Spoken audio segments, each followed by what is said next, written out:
August 24, 2001. The departure boards at Toronto Pearson glow under bright terminal lights. Among the flights listed is Air Transat Flight 236, scheduled for Lisbon. For the 293 passengers and 13 crew members, this is not history in the making. It is routine. Some are heading home to Portugal after summer vacations in Canada. Some are business travelers. Some are families with tired children already leaning against their parents' shoulders. The aircraft waiting at the gate is an Airbus A330, a long-range jet built for exactly this mission, crossing oceans in quiet efficiency. Shortly after takeoff, the city lights of Toronto fade into the distance. Ahead lies 6 hours of darkness over open Atlantic water before reaching Lisbon. At cruising altitude, 35,000 feet, the world feels distant. Above the weather. Above the noise of the earth. Just a silver aircraft slicing through cold night air at nearly 900 kilometers per hour. Inside the cabin, it feels safe. Predictable. Controlled. 4 hours into the flight, most passengers are asleep. The cabin is dim. The only lights are small reading lamps and the soft glow from seatback screens. The steady hum of the engines is almost hypnotic, a mechanical lullaby. Outside, there is nothing. No ships. No cities. No visible horizon. Only black ocean stretching thousands of meters below. In the cockpit, the atmosphere is professional, calm. The pilots monitor instruments the way surgeons monitor vital signs. Fuel levels, normal. Engine performance, stable. Weather, clear. Transatlantic flights are designed with layers of redundancy. Twin engines, multiple hydraulic systems, backup power. Aviation is built on the principle that even if something fails, something else takes over. But over the Atlantic, distance changes everything. There are no immediate airports. No highways beneath you. No emergency fields. Only islands, small dots in a vast ocean. And those dots are very far apart.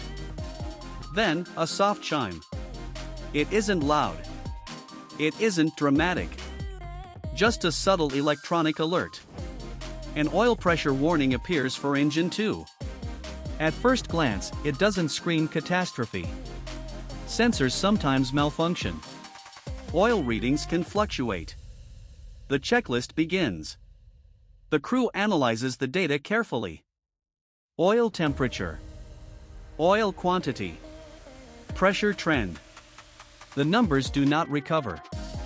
Instead, they drift downward. Still, there is no panic. This is what pilots train for. Aviation is a discipline of logic, not emotion. They decide to shut down engine 2 as a precaution. The engine powers down smoothly.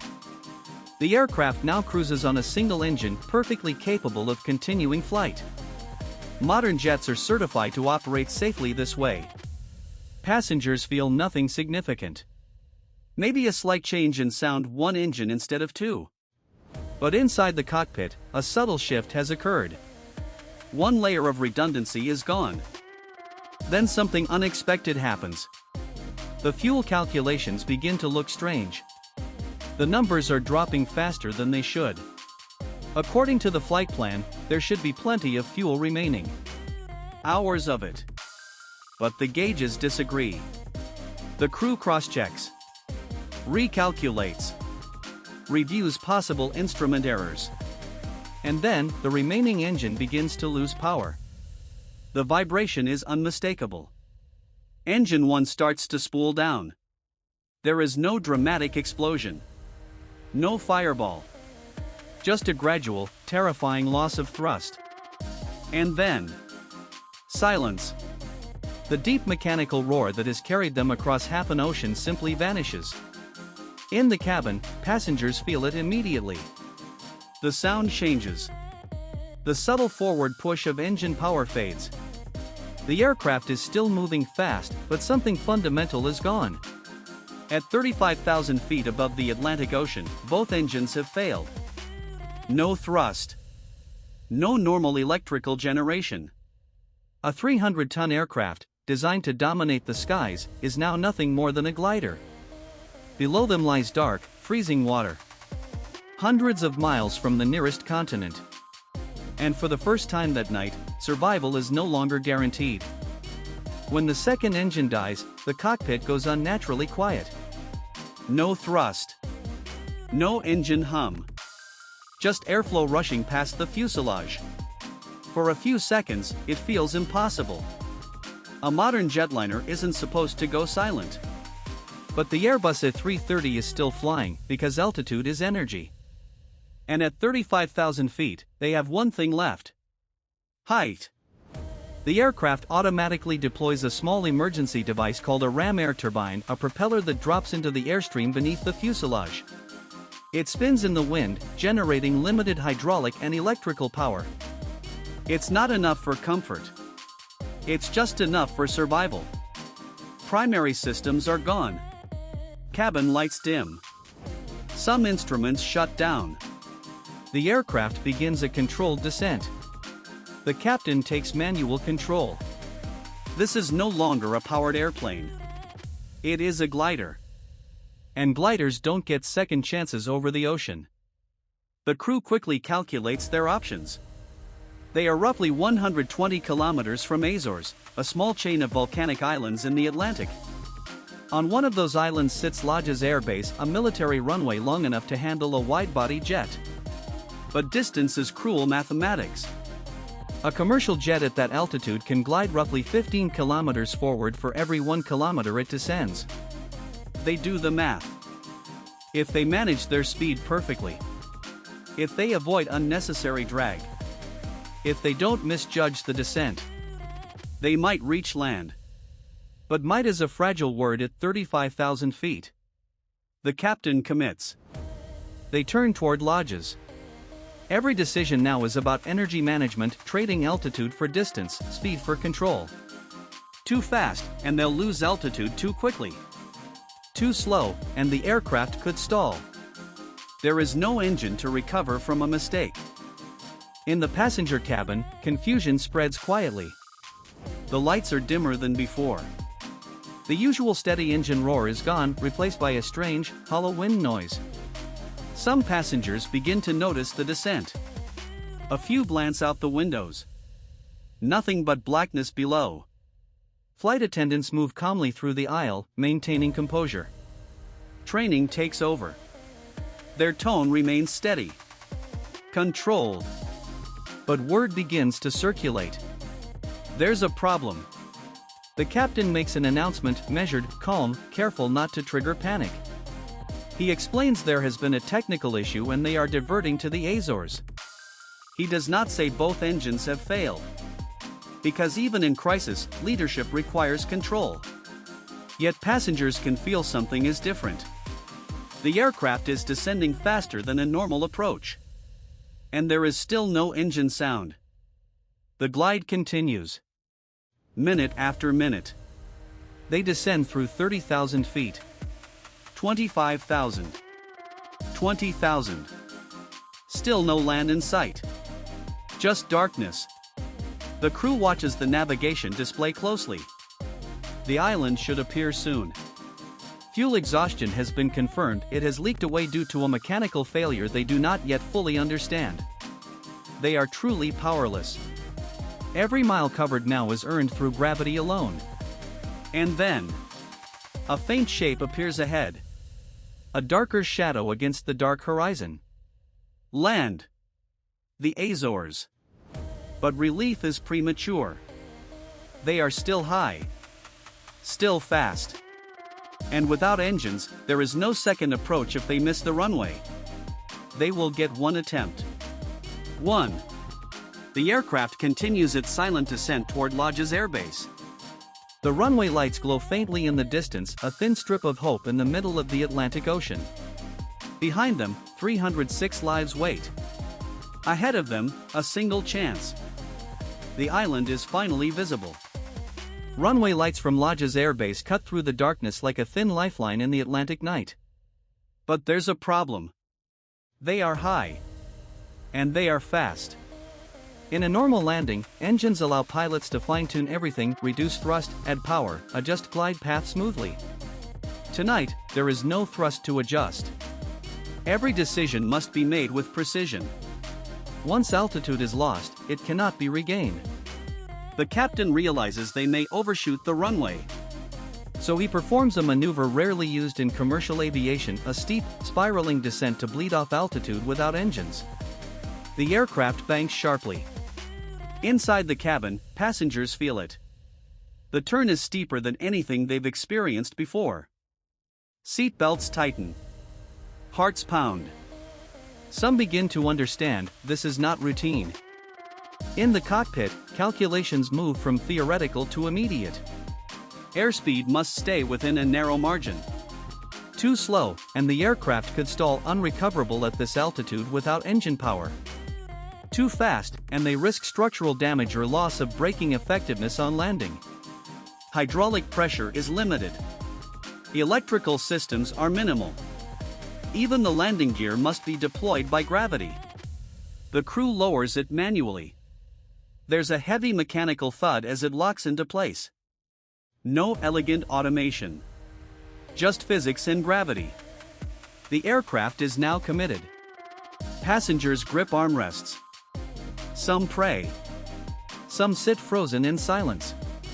The wind outside grows louder as the jet descends through lower altitudes. For 19 minutes, they have been gliding. Now comes the final minute. The runway grows larger. Too fast. Much too fast. Without engine thrust to control descent rate perfectly, the aircraft crosses the threshold at a higher speed than normal. There is no go-around option. They must land. The Airbus touches down hard. Tires scream against asphalt. Several explode instantly under the extreme speed. Sparks trail behind the aircraft as rubber disintegrates. Smoke fills the air behind them. Inside the cabin, people scream as the aircraft shakes violently down the runway. Braking power is reduced because hydraulic systems are limited. The spoilers deploy partially. The aircraft refuses to slow easily. The runway is running out. And beyond it, darkness. The jet continues sliding forward, metal grinding, sparks flashing in the night. Finally, it slows. The aircraft comes to a stop just short of the runway's end. Silence returns. But this time, it is different. This silence means survival. Cabin crew shout commands. Emergency slides deploy. Passengers evacuate quickly onto the runway under flashing emergency lights. Some are crying. Some are shaking. Some cannot believe they are standing on solid ground. All 306 people are alive. A powerless jet had just glided 120 kilometers over open ocean and landed safely. Against probability. Against expectation. Against the Atlantic itself. As dawn breaks over the Azores, the reality settles in. The Airbus A330 sits motionless on the runway at Lajes Air Base. Burned rubber marks stretch behind it like scars. From a distance, the aircraft looks intact. Calm. Ordinary. But only hours earlier, it had been a powerless glider over open ocean. Passengers gather inside the terminal exhausted, emotional, stunned. Some call family members. Some sit quietly, replaying the silence in their minds. They had come within minutes of ditching into the Atlantic at night. And survival had depended on altitude, mathematics, and two steady hands in a cockpit. In the weeks that follow, investigators begin piecing together what happened aboard Air Transat Flight 236. The engines had not failed randomly. The aircraft had not run out of fuel by miscalculation. It was something far more subtle and far more dangerous. During routine maintenance days earlier, a hydraulic pump had been replaced. But the replacement part installed was slightly different in design. The fuel line connected near it was not the correct specification. It was marginally shorter than required. In flight, vibration caused the line to rub against surrounding components. Hour after hour. Until it ruptured. Fuel began leaking silently into the night sky. Not dumping all at once. But steadily. Relentlessly. By the time the crew saw abnormal fuel readings, much of it was already gone. Both engines flamed out not from malfunction but from starvation. The most chilling part of the story isn't the glide. It's how close everything came to disaster because of something so small. A single incorrect part. A maintenance oversight measured in centimeters. In aviation, redundancy is sacred. Checklists are ritual. Procedures are absolute. And yet, one small deviation slipped through. After the investigation, maintenance protocols were tightened. Fuel leak detection procedures were revised. Training programs worldwide began studying this flight not as a failure, but as a masterclass in crisis management. The captain and first officer were later recognized for extraordinary airmanship. Because when systems failed, human judgment did not. What makes this story endure is not just survival. It is the image. A modern airliner. At night. Over one of the largest oceans on Earth. With no engines. For 19 minutes, gravity was their only power source. For 19 minutes, physics was both enemy and ally. And for 306 people, the silence of that glide would never be forgotten. Commercial aviation remains one of the safest forms of travel in history. But Flight 236 reminds us of something humbling. Technology can fail. Distance can isolate. And sometimes, survival comes down to calm voices in a dark cockpit, calculating, deciding, refusing to give up. Because on that night over the Atlantic, a 300-ton aircraft lost its engines. But it did not lose control. Subscribe Info Beyond Borders now for more mind-blowing knowledge.